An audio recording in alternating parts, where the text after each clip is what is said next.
Желанието ни да бъдем не просто място, от което хората се закупуват необходимите продукти, а чрез своята визия и оперативна дейност да показваме отношението ни към света, да улесняваме живота на нашите служители, да пазим околната среда и да предлагаме на клиентите ни по-добър начин, по който могат да живеят и пазаруват.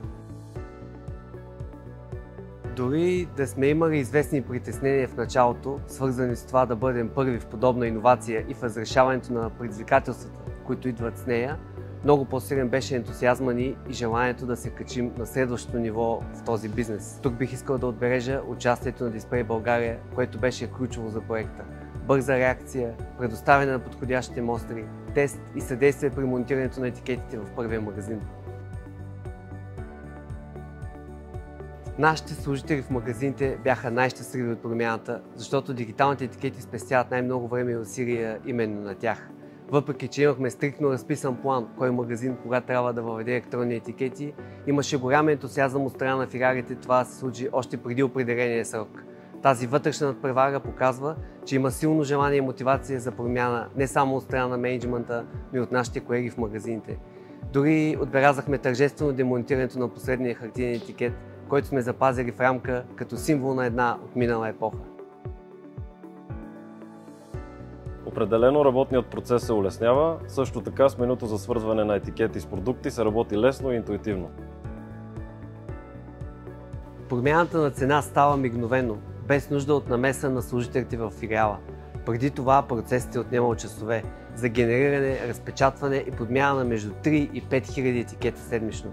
Сега това време се използва за зареждане на стоки и обслужване на клиенти. Много от клиентите дори не забелязват, че магазините са оборудвани с електронни етикети. Дисплеите са качествени и напълно пресъздават хартиената версия. Някои от тях остават наистина впечатлени, че дори и тази малка част от тяхното всекидневие вече е дигитализирана. Самите етикети се поставят и свалят много лесно на профилите на Дисплей България. За лайсните се изисква следването на вътрешната инструкция. Оказва се, че въпреки този лесен начин на поставяне, инструкцията е наистина необходима. Наблюдавахме много куриозни ситуации. Колеги, които не бяха прочели инструкцията, бяха намерили алтернативен начин за поставяне, които също бяха успешни, но много по-трудни.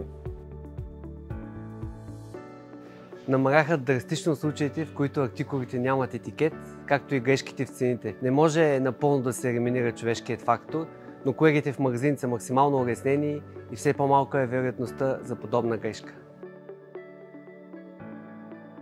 Вече са минали 4-5 години от поставянето на дигиталните етикети в някои от филиалите ни и от тази перспектива мога да кажа, че те имат отлична издържливост и не срещаме проблеми при поддръжката им.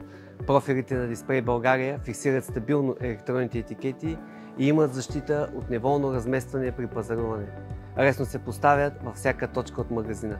Рафтове, хладилници, щандова витрина, плодове и зеленчуци, промозони. Като веригата с най-голямо покритие в България, имаме нужда от надежден и сигурен партньор, който същевременно да може да прояви гъвкавост по отношение на спецификите на нашия бизнес. Тъкмо такъв партньор намерихме в лицето на Дисплей България. За годините на нашата съвместна работа многократно се е налагало да променяме графици, да се поражда необходимост от нови материали, да се дискутират различни и иновативни решения и винаги сме се справяли отлично. В рамките на 2 години оборудвахме над 100 магазина с електронни етикети, а към днешна дата почти всичките ни 160 филиала са с подобни етикети. Това е значим брой не само като инвестиции, но и като организация на процеси в много кратки срокове. Беше голямо предизвикателство както за екипа на Била, така и за екипа на Дисплей България. Успяхме заедно, благодарение на доброто ни партньорство, непрекъсната комуникация и доверието помежду ни.